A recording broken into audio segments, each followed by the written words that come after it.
पिछले वीडियो में आप लोगों ने पढ़ा था कि घिर रहे थे घुघराले बाल, अंश अवलंबित मुख के पास, नील घन सावक से सुकुमार, सुधा भरने को विधु के पास।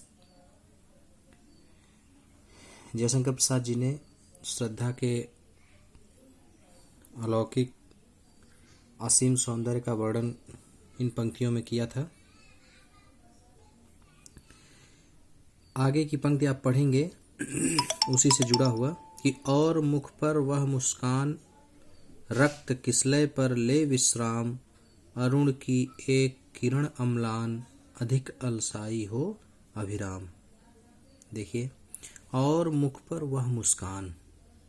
उस समय जब श्रद्धा मनु के सम्मुख खड़ी मनु से वार्तालाप कर रही थी तो कैसा प्रतीत हो रहा था, श्रद्धा कैसी लग रही थी, उसके सौंदर्य का वर्णन करते हुए, उसके मुखमंडल का वर्णन करते हुए जयशंकर प्रसाद जी ने लिखा है कि और मुख पर वह मुस्कान, रक्त किसलय पर ले विश्राम। कि उस समय श्रद्धा के चेहरे पर ऐसी मुस्कान थी, ऐसा लग रहा था मानो जैसे जो है रक्त किसलय पर ले विश्राम। किसलय माने कोपले, रक्त माने लाल। जैसे लाल लाल जो कोपले होती हैं, उन लाल लाल कोपलों पर अरुण की एक किरण अम्लान। अरुण का मतलब सूर्य भी होगा, सूर्य की एक किरण। अम्लान माने स्वच्छ, अम्लान माने स्वच्छ। सूर्य की एक स्वच्छ किरण अधिक अलसाई हो, आलस्य में डूबी हुई है ना। एक स्वच्छ किरण, एक स्निग्ध सी अलसाई हुई किरण क्या कर रही हो, विश्राम कर रही हो। जैसे लाल रक्तिम कोपलों पर सूर्य की एक अलसाई हुई किरण, एक स्निग्ध सी, एक कोमल सी अलसाई हुई किरण विश्राम कर रही हो, कुछ ऐसी ही सुंदरता उसके मुखमंडल पर उस समय मुस्कुराते हुए प्रतीत हो रही थी।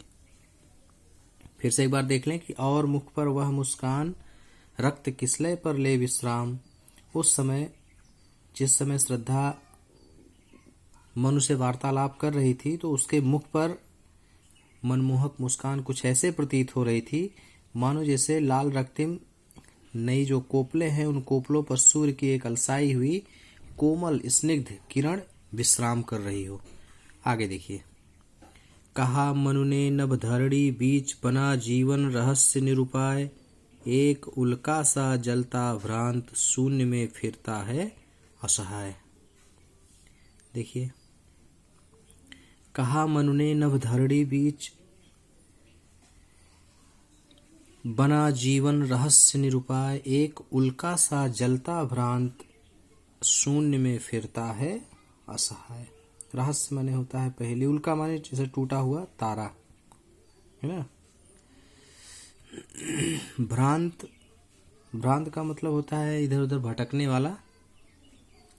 शून्य माने आकाश, निर्जन स्थान से ले लें।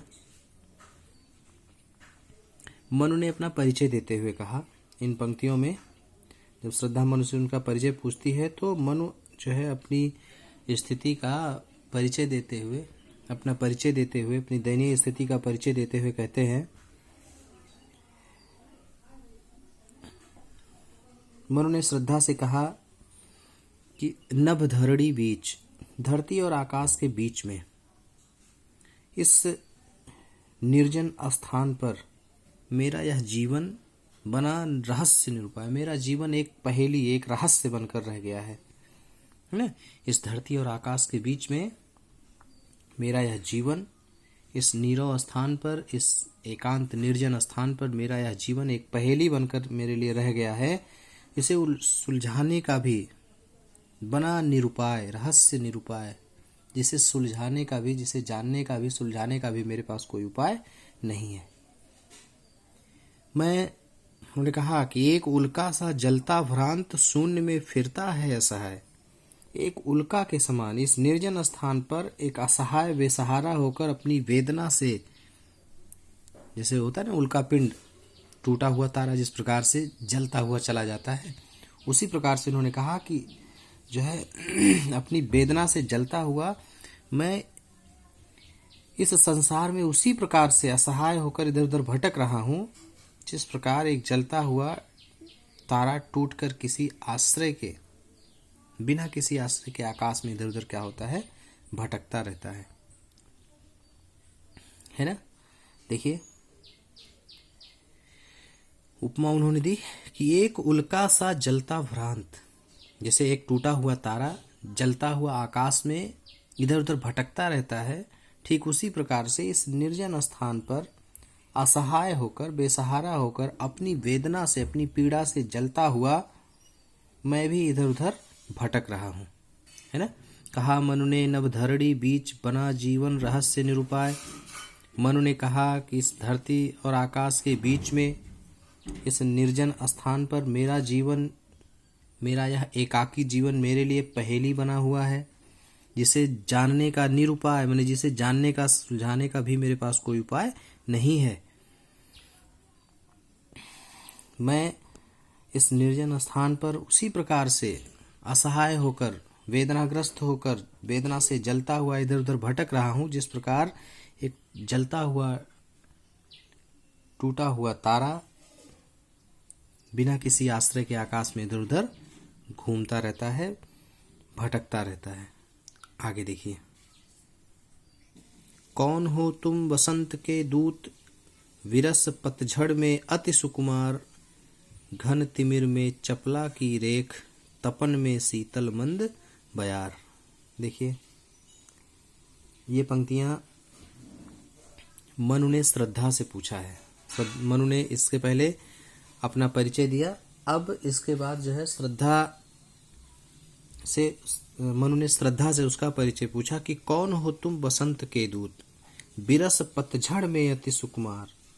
बिरस माने नीरस, बिरस माने क्या, नीरस। पतझड़ में अति सुकुमार, घन तिमिर में चपला की रेख, तपन में शीतल मंद बयार। देखिए तो चूंकि मन तो अपना परिचय दे ही चुके हैं कि नभ धरणी बीच बना जीवन रहस्य निरूपाय। धरती आकाश के बीच में मेरा यह जीवन एक रहस्य है, जिसे मैं जान भी नहीं पा रहा हूँ। एक उल्का पिंड की तरह जलते हुए तारे की तरह जैसे वो भटकता रहता है आकाश में, उसी प्रकार से इस निर्जन स्थान पर मैं भी अपनी वेदना से जलता हुआ भटक रहा हूँ। अपना परिचय उन्होंने दिया। अब मनु का परिचय पूछना चाहते हैं कि कौन हो तुम बसंत के दूत, बिरस पतझड़ में अति सुकुमार। हे सुकुमार अंगों वाली, कौन हो तुम बसंत के दूत। बसंत के दूत होने का मतलब है कोयल, है ना। हे सुकुमार अंगों वाली, तुम कौन हो। इस निर्जन स्थान पर आकर, वो भी निर्जन स्थान ही था ना जहां वो बैठे हुए थे, निर्जन स्थान पर आकर तुमने मेरे जो है इस बिरस पतझड़ में, बिरस माने रसहीन, पतझड़ माने पतझड़, तो मेरे इस अभाव युक्त, पतझड़ का मतलब अभाव युक्त भी कह सकते हैं दूसरे शब्दों में, तो मेरे इस अभाव युक्त और निराश जीवन में, जीवन को उसी प्रकार से तुमने आशा का संदेश दिया है, एक आशा उत्पन्न की है, जिस प्रकार पतझड़ के समय कोयल अपने मीठे स्वर से बसंत के आगमन की सूचना देती है ना। बसंत के दूत, बसंत के दूत माने कोयल। कौन हो तुम, हे सुकुमार अंगों वाली, तुम कौन हो। तुमने मेरे इस अभाव निराश युक्त जीवन में उसी प्रकार से आशा का संचार किया है, जिस प्रकार से पतझड़ के समय में कोयल आकर इस पूरी प्रकृति को, है ना, अपने मीठे स्वर से बसंत के आगमन की सूचना देती है। उसी प्रकार मेरे इस अभाव निराश युक्त जीवन में आशा का संचार करने वाली तुम कौन हो। अगली पंक्ति देखिए कि घन तिमिर में चपला की रेख, तपन में शीतल मंद बयार। चपला माने बिजली, तो मेरे इस अत्यंत निराशपूर्ण जीवन में तुम क्या हो, बिजली की एक किरण हो, आशा की एक किरण हो, किरण के समान दिखाई दे रही हो। और इसके साथ ही साथ मेरा जो जीवन, तपन में शीतल मंद बयार, तपन माने ज्यादा गर्मी, उष्णता और शीतलता, है ना। तो उसके साथ ही साथ क्या है कि मेरा जो जीवन वेदना से युक्त है, व्यथा से युक्त है, दुख से युक्त है, दुख से वेदना से भरे हुए मेरे इस तप्त जीवन में शीतल सुगंधित पवन की भांति तुम क्या कर रही हो? चेतना उत्पन्न कर रही हो, एक आह्लाद उत्पन्न कर रही हो, प्रसन्नता उत्पन्न कर रही हो। मतलब इस कष्ट से भरे हुए, वेदना से भरे हुए, दुख से भरे हुए मेरे इस तप्त जीवन में शीतलता उत्पन्न करने वाली, या कहें कि शीतल सुगंधित वायु के समान मेरे इस जीवन को चेतना से भरने वाली तुम कौन हो?